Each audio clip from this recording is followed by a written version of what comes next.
Les premiers palais disparaissent sans que l'on puisse dire si ce fut à cause d'invasions extérieures, d'une révolution contre des maîtres devenus trop exigeants, ou encore d'un tremblement de terre. Des tablettes de terre cuite rédigées dans une écriture, le linéaire A, que nous ne comprenons pas y ont été retrouvées solidifiées par des incendies. On connaît 3 écritures crétoises qui se succèdent, une écriture pictographique, les hiéroglyphes crétois, et 2 systèmes syllabiques dénommés conventionnellement linéaire A et linéaire B. Seul le dernier système, plus tardif, a été déchiffré à ce jour. Entre 1700 et 1400 avenue J, C, au Minoen récent, la Crète voit s'élever une seconde génération de palais sur les mêmes sites. Commence alors une période qui voit notamment l'apogée de Knossos, la monarchie de la double H. En Crète, le palais, avant tout, un foyer de vie économique et religieuse où sont stockés les denrées et les surplus de la production agricole, les impôts en nature. C'est également un lieu où travaillent les artisans. Peuplé de fonctionnaires, comme en témoignent les tablettes d'argile ou les sceaux qui servaient à la comptabilité, il est un centre à partir duquel est gouverné l'arrière-pays et n'est donc pas uniquement une résidence princière. Juxtaposition d'éléments remontant à des époques différentes, le palais de Knossos est un ensemble d'environ 150 mètres de côté qui s'élève sur 2 ou 3 étages. Autour d'une cour centrale, dans laquelle ont été retrouvés des hôtels et des fosses pour sacrifices, s'organisent les appartements, les salles d'apparat, les bureaux et les quartiers secondaires, où les cours, souvent très petites, se multiplient jusqu'à donner l'impression d'un labyrinthe. Les palais sont gouvernés par un personnage qui est à la fois monarque et chef religieux. Sur les fresques qui ornent la salle du trône de Knossos, Minos, roi légendaire, entouré de fleurs de lys, tient un sceptre et la double hache, l'abri, symbole souvent représenté, qui a donné son nom au palais, le labyrinthe. Les textes grecs postérieurs rapportent le nom de ce personnage qui est peut-être celui d'un homme, d'une dynastie ou encore d'une fonction.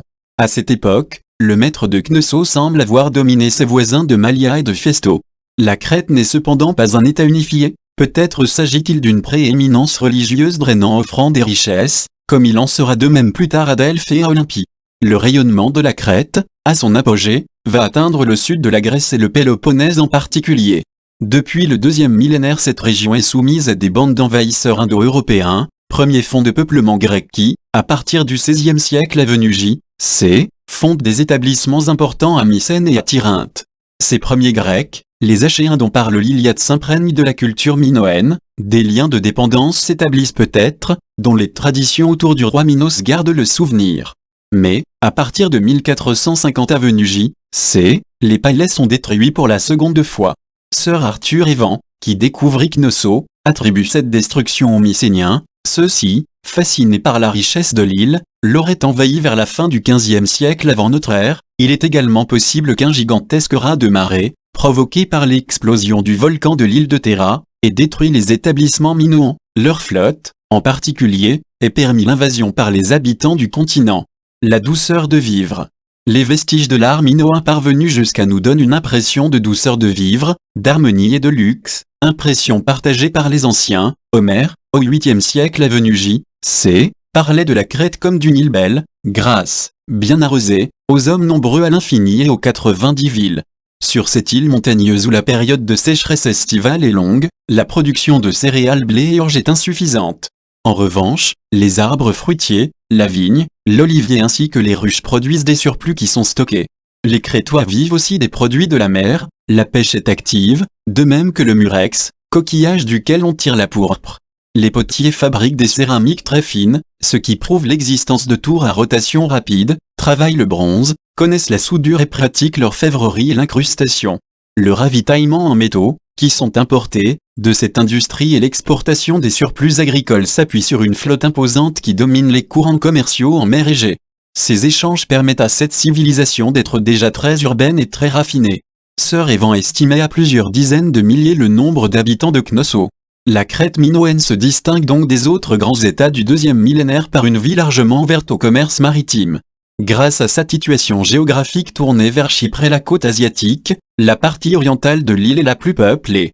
À Zakro, des défenses d'éléphants venus de Syrie ont été retrouvées ainsi que des lingots de cuivre de Chypre, cupro, terme qui a donné son nom au métal, à Festo. La religion de la déesse mère. Les fresques qui couvrent les murs des palais permettent une approche de la religion et des mœurs minoennes. Elles montrent notamment,